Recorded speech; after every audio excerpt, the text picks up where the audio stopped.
ಏನಿವತ್ತು ಪತ್ರಿಕಾಗೋಷ್ಠಿಯನ್ನು ಕರೆದಿರೋ ಉದ್ದೇಶ, ಸನ್ಮಾನ್ಯ ಮುಖ್ಯಮಂತ್ರಿಗಳು ನುಡಿದಂತೆ ನಡೆದಂಥ ನಾಯಕರು, ಹಿರಿಯ ಮತ್ಸದಿ ರಾಜಕಾರಣಿಗಳು, ಯಾವುದೇ ಒಂದು ಕಪ್ಪು ಚುಕ್ಕೆ ಇಲ್ಲದೆ 8 ವರ್ಷ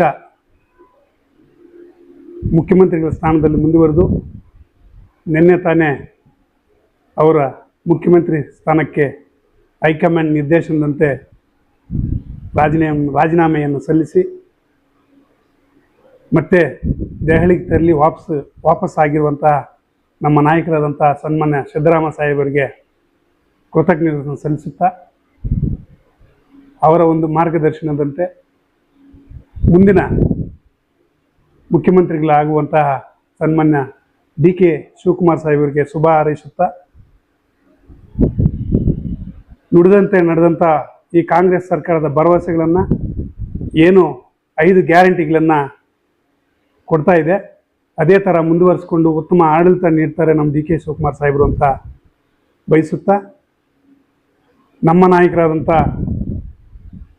ದೀನದಲಿತರ ಬಡವರ ಬಂಧು ನಾಯಕರಾದಂಥ ಆಹಾರ ಮತ್ತು ನಾಗರಿಕ ಸರಬರಾಜು ಸಚಿವರಾದಂಥ ಸನ್ಮಾನ್ಯ KH ಮುನಿಯಪ್ಪಾಜಿರವರಿಗೆ ದಲಿತ ಕೂಗು ಬಂದಾಗ ಅವರ ಒಂದು ಮುಖ್ಯಮಂತ್ರಿನೇ ಆಗಬೇಕಾಗಿತ್ತು.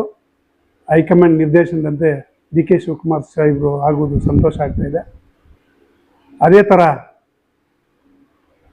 ಏನಾದರೂ ಒಂದು ಅವಕಾಶ ಮಾಡಿಕೊಡ್ಬೇಕಂದ್ರೆ ಉಪಮುಖ್ಯಮಂತ್ರಿ ಸ್ಥಾನ ಕೊಡಬೇಕು ಅವ್ರಿಗೆ. KH ಮುನಿಯಪ್ಪ ಸಾಹೇಬರು ಬಹಳ ಹಿರಿಯರು, ಒಳ್ಳೆಯ ಆಡಳಿತವನ್ನು ನೀಡ್ತಕ್ಕಂಥ ಪ್ರಭಾವ ನಾಯಕರು.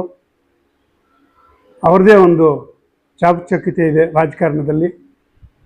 ಈ ರಾಜ್ಯದ ದಲಿತ ನಾಯಕರು ಯಾರಾದರೂ ಇದ್ದಾರೆ ಅಂದರೆ ಖರ್ಗೆ ಸಾಹೇಬರು ಬಿಟ್ಟರೆ ನಮ್ಮ KH ಮುನಿಯಪ್ಪಾಜಿ ಸಾಹೇಬರು ಇದ್ದಾರೆ. ಅವ್ರಿಗೊಂದು ಅವಕಾಶ ಮಾಡಿಕೊಡ್ಬೇಕಂತ ನಾನು ಈ ಮುಳಬಾಗಿಲು ತಾಲೂಕಿನ ಒಬ್ಬ SC ಬ್ಲಾಕ್ ಕಾಂಗ್ರೆಸ್ ಅಧ್ಯಕ್ಷನಾಗಿ ಒತ್ತಾಯವನ್ನು ಮಾಡ್ತಾ ಇದ್ದೇನೆ. ಒತ್ತಾಯದ ಮೇರೆಗೆ ಅವರಿಗೆ ಒಂದು ರಿಕ್ವೆಸ್ಟನ್ನು ಮಾಡ್ತಾ ಇದ್ದೀನಿ. ನಮ್ಮ DK ಸಾಹೇಬರಿಗೆ ಮತ್ತು ಸಿದ್ದರಾಮಯ್ಯ ಸಾಹೇಬರಿಗೆ, ಎಲ್ಲ ಕಾಂಗ್ರೆಸ್ ಪಕ್ಷದ ವರಿಷ್ಠರಿಗೆ ನಾನು ಈ ಮೀಡಿಯಾ ಮುಖಾಂತರ, ಈ ಒಂದು ಪತ್ರಿಕಾಗೋಷ್ಠಿಯ ಮುಖಾಂತರ ಅವರಲ್ಲಿ ಪ್ರಾರ್ಥಿಸ್ಕೊಳ್ಳುತ್ತೇನೆ. ನಮ್ಮ KH ಮುನಿಯಪ್ಪ ಸಾಹೇಬರಿಗೆ ಉಪಮುಖ್ಯಮಂತ್ರಿ ಸ್ಥಾನವನ್ನು ಕೊಟ್ಟು ಒಳ್ಳೆ ಆಡಳಿತ ನೀಡಬೇಕಂತ ನಾನು ಎಲ್ಲರನ್ನು ಕೇಳ್ಕೊಳ್ತಾ ಇದ್ದೀನಿ. ಜೈ ಹಿಂದ್, ಜೈ ಕರ್ನಾಟಕ, ಜೈ ಕಾಂಗ್ರೆಸ್.